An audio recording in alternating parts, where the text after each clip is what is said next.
ವೀಕ್ಷಕರೇ ನಮಸ್ಕಾರ. ಹೋಳಿ ಹುಣ್ಣಿಮೆ ಭಾರತದಾದ್ಯಂತ ಹೋಳಿ ಹಬ್ಬವನ್ನು ಸಂಭ್ರಮ ಸಡಗರದಿಂದ ಎಲ್ಲರೂ ಆಚರಿಸಲಾಗುತ್ತದೆ. ಯಾವುದೇ ಜಾತಿ ಮತಗಳ ಭೇದವಿಲ್ಲದೆ ಒಟ್ಟಾಗಿ ಸೇರಿ ಬಣ್ಣಗಳ ಓಕಳಿಯನ್ನು ಆಡುವುದು. ಯಾವುದೇ ಹಬ್ಬವು ತನ್ನದೇ ಆದ ಆಚಾರ ಸಂಪ್ರದಾಯಗಳನ್ನು ಹೊಂದಿರುತ್ತದೆ. ಅದೇ ರೀತಿ ಹೋಳಿ ಬಣ್ಣಗಳ ಹಬ್ಬವಾಗಿದ್ದು, ದೂರದ ಊರಿನವರ ತಮ್ಮ ತಾಯ್ನಾಡಿಗೆ ಬಂದು ಈ ಹಬ್ಬವನ್ನು ಆಚರಿಸುತ್ತಾರೆ. ಈ ಹಬ್ಬವನ್ನು ವಸಂತ ಮಾಸದಲ್ಲಿ ಆಚರಿಸಲಾಗುತ್ತದೆ. ಅಂದರೆ ಚಳಿಗಾಲದ ಕೊನೆಯನ್ನು ವಸಂತದ ಆಗಮನವನ್ನು ಸಾರುವ ಹಬ್ಬವಾಗಿದೆ. ಜನರು ಬಣ್ಣಗಳನ್ನು ಪರಸ್ಪರ ಹಚ್ಚಿಕೊಳ್ಳುವ ಮೂಲಕ ಈ ಹಬ್ಬವನ್ನು ಆಚರಿಸುತ್ತಾರೆ. ಈ ಹಬ್ಬದ ಮಹತ್ವ ಏನು, ಹಿನ್ನೆಲೆ ಏನು, ಇವೆಲ್ಲ ಮಾಹಿತಿಯನ್ನು ಈ ವಿಡಿಯೋದಲ್ಲಿ ತಿಳಿದುಕೊಳ್ಳೋಣ. ಹಾಗಾದರೆ ಇದೇ ಮೊದಲನೇ ಬಾರಿಗೆ ನಮ್ಮ ಚಾನಲ್ಗೆ ವಿಸಿಟ್ ಮಾಡಿದರೆ ನಮ್ಮ ಚಾನಲನ್ನು ಸಬ್ಸ್ಕ್ರೈಬ್ ಮಾಡಿಕೊಳ್ಳಿ. ಪಕ್ಕದಲ್ಲಿರುವ ಬೆಲ್ ಐಕಾನ್ ಮೇಲೆ ಕ್ಲಿಕ್ ಮಾಡಿ ಆಲ್ ಮೇಲೆ ಪ್ರೆಸ್ ಮಾಡಿ ಎಲ್ಲ ನೋಟಿಫಿಕೇಷನನ್ನು ಪಡೆದುಕೊಳ್ಳಿ. ಹಾಗಾದರೆ ಇನ್ನೇಕೆ ತಡ, ಹೋಳಿ ಹಬ್ಬವನ್ನು ದಿನದಂದು ಮಕ್ಕಳಿಂದ ದೊಡ್ಡವರ ತನಕ ಸಂಭ್ರಮ ಸಡಗರದಿಂದ ಆಚರಿಸುತ್ತಾರೆ. ಈ ಹಬ್ಬದ ಆಚರಣೆಯಲ್ಲಿ ದಿನ ಕಾಮನ ಸುಂದರ ಪ್ರತಿಮೆ ಮಾಡಿ ಶೃಂಗರಿಸಿ ಊರಿನ ಕಾಮನ ಕಟ್ಟೆಯ ಮೇಲೆ ಚಪ್ಪರ ಕಟ್ಟಿ ಇಟ್ಟಿರುತ್ತಾರೆ. ಕಾಮನ ಮುಂದೆ ಮಂಗಳ ವಾದ್ಯಗಳನ್ನು ಊದುತ್ತಾರೆ, ಹಾಡುತ್ತಾರೆ, ಕುಣಿಯುತ್ತಾರೆ, ಹಲಿಗೆಯನ್ನು ಬಾರಿಸುತ್ತಾರೆ. ಹೀಗೆ ಅನೇಕ ರೀತಿಯಾಗಿ ಆಚರಿಸುತ್ತಾರೆ. ಇನ್ನು ಈ ಹೋಳಿ ಹಬ್ಬದ ಇತಿಹಾಸವೇನು ಎಂದು ತಿಳಿದುಕೊಳ್ಳೋಣ. ಪೂರ್ವದಲ್ಲಿ ತಾರಕಾಸುರನೆಂಬ ರಾಕ್ಷಸನಿದ್ದನು. ಆತ ದುರಹಂಕಾರಿಯೂ ಹಾಗೂ ಕ್ರೂರಿಯೂ ಆಗಿದ್ದನು. ತಾರಕಾಸುರ ತನಗೆ ಸಾವು ಬರದಿರಲಿ ಎಂದು ತಪಸ್ಸು ಮಾಡಿದ್ದನು. ಆಗ ಬ್ರಹ್ಮ ಪ್ರತ್ಯಕ್ಷನಾಗುತ್ತಾನೆ. ಆಗ ನನಗೆ ಮರಣ ಬಾರದಿರಲಿ, ಬಂದರೂ ಅದು ಶಿವನಿಗೆ ಜನಿಸಿದ 7 ದಿನದ ಶಿಶುವಿನಿಂದ ಬರಲಿ ಎಂದು ವರವನ್ನು ಕೇಳಿಕೊಳ್ಳುತ್ತಾನೆ. ಆಗ ತಾರಕಾಸುರನ ತಪಸ್ಸನ್ನು ಮೆಚ್ಚಿ ಬ್ರಹ್ಮ ವರವನ್ನು ಕೊಡುತ್ತಾನೆ.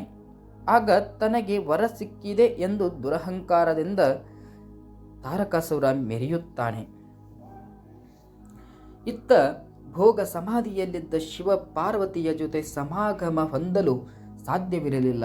ಆಗ ದೇವತೆಗಳ ಪಾರ್ವತಿಯಲ್ಲಿ ಮೋಹ ಹೊಂದುವಂತೆ ಮಾಡಲು ಕಾಮನಲ್ಲಿ ಬೇಡಿದರು. ಕಾಮ ಅಂದರೆ ಮನ್ಮಥ ಮತ್ತು ಅವನ ಪತ್ನಿ ರತಿದೇವಿ ಈ ಸತ್ಕಾರಕ್ಕೆ ಒಪ್ಪಿದ್ದರು. ಈ ವೇಳೆ ಭೋಗ ಸಮಾಧಿಯಲ್ಲಿದ್ದ ಶಿವನಿಗೆ ಹೂವು ಬಾಣಗಳಿಂದ ಹೊಡೆದು ಸಮಾಧಿಯಿಂದ ಎಚ್ಚರಿಸಿದರು. ಇದರಿಂದ ಕುಪಿತಗೊಂಡ ಶಿವನು ತನ್ನ 3ನೇ ಕಣ್ಣಿಂದ ಕಾಮನನ್ನು ಸುಟ್ಟು ಭಸ್ಮ ಮಾಡಿದನು. ರತಿದೇವಿ ದುಃಖದಿಂದ ಶಿವನಲ್ಲಿ ಪತಿಭಿಕ್ಷೆಯನ್ನು ಬೇಡಿದಳು. ಶಾಂತಗೊಂಡ ಶಿವನು ಪತ್ನಿಯೊಡನೆ ಮಾತ್ರ ಶರೀರಿಯಾಗುವಂತೆ ಕಾಮನಿಗೆ ವರಕೊಟ್ಟನು. ಲೋಕ ಕಲ್ಯಾಣಕ್ಕಾಗಿ ಮನ್ಮಥನು ಅನಂಗನಾದ. ಈ ಘಟನೆ ನಡೆದಿದ್ದು ಫಾಲ್ಗುಣ ಶುದ್ಧ ಪೂರ್ಣಿಮೆ ಎಂದು. ಆದ್ದರಿಂದ ಈ ದಿನವನ್ನು ಕಾಮನ ಹುಣ್ಣಿಮೆಯಾಗಿ ಆಚರಿಸಲ್ಪಡುತ್ತದೆ. ಇನ್ನು ಮತ್ತೊಂದು ಕಥೆಯ ಪ್ರಕಾರ ಹಿರಣ್ಯಕಶಿಪುವಿನ ಸಹೋದರಿ ಹೋಲಿಕಾ ಇದ್ದಳು. ಹಿರಣ್ಯಕಶಿಪು ತನ್ನ ರಾಜ್ಯದಲ್ಲಿ ದೇವರನ್ನು ಪೂಜಿಸುವುದನ್ನು ನಿಷೇಧಿಸಿದ್ದ. ತನ್ನನ್ನೇ ದೇವರೆಂದು ಪೂಜಿಸುವಂತೆ ಆದೇಶಿಸಿದ್ದನು. ಆದರೆ ಆತನ ಮಗ ಪ್ರಹ್ಲಾದ ವಿಷ್ಣು ದೇವರ ಪರಮಭಕ್ತನಾಗಿದ್ದನು. ತಾನು ಎಷ್ಟೇ ಪ್ರಯತ್ನ ಮಾಡಿದರೂ ಮಗನಿಂದ ವಿಷ್ಣು ದೇವರ ಆರಾಧನೆಯನ್ನು ನಿಲ್ಲಿಸಲು ಸಾಧ್ಯವಾಗಲಿಲ್ಲ. ಕೊನೆಗೆ ಹಿರಣ್ಯಕಶಿಪು ತನ್ನ ಮಗನನ್ನು ದಂಡಿಸಲು ತೀರ್ಮಾನಿಸುತ್ತಾನೆ. ಆಗ ಬೆಂಕಿಯು ಸುಡದಂತೆ ವರವನ್ನು ಪಡೆದಿದ್ದ ತನ್ನ ತಂಗಿ ಹೋಲಿಕಾಳ ಸಹಾಯವನ್ನು ಹಿರಣ್ಯಕಶಿಪು ಪಡೆಯುತ್ತಾನೆ. ಹಿರಣ್ಯಕಶಿಪು ತನ್ನ ಮಗನನ್ನು ಆಕೆಯ ತೊಡೆಯ ಮೇಲೆ ಕೂರಿಸಿಕೊಳ್ಳುವಂತೆ ತಂಗಿಯಲ್ಲಿ ಕೇಳಿದನು.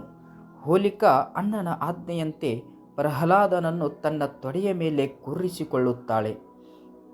ಆದರೆ ಈ ಪಾಪ ಕೃತ್ಯವನ್ನು ಹೋಲಿಕಾ ಮಾಡಿದ್ದರಿಂದಾಗಿ ಆಕೆಯ ವರ ನಿಷ್ಫಲವಾಗುತ್ತದೆ. ಇದರಿಂದ ಹೋಲಿಕಾ ಸುಟ್ಟ ಬೂದಿಯಾಗುತ್ತಾಳೆ. ಪ್ರಹ್ಲಾದ ಸುರಕ್ಷಿತವಾಗಿ ಬೆಂಕಿಯಿಂದ ಹೊರಬರುತ್ತಾನೆ. ಅದಕ್ಕಾಗಿ ಪ್ರತಿ ವರ್ಷ ಹೋಲಿಯ ಮುನ್ನ ಹಿಂದೂ ಮನೆಗಳಲ್ಲಿ ಹೋಲಿಕನನ್ನು ಸುಡುತ್ತಾರೆ. ಈ ಹಬ್ಬ ಮನೆಯ ಪ್ರತಿಯೊಬ್ಬ ಸದಸ್ಯರನ್ನು ಒಂದುಗೂಡಿಸುತ್ತದೆ ಮತ್ತು ಹಬ್ಬದ ಸಡಗರವನ್ನು ಪ್ರತಿಯೊಬ್ಬರಲ್ಲಿ ತುಂಬುತ್ತದೆ. ಕೆಟ್ಟದ್ದು ಒಳ್ಳೆಯದರ ಮುಂದೆ ತಲೆಬಾಗಲೇಬೇಕು ಎಂಬ ಸಂದೇಶವನ್ನು ಹೋಳಿ ಹಬ್ಬ ಸಾರುತ್ತದೆ.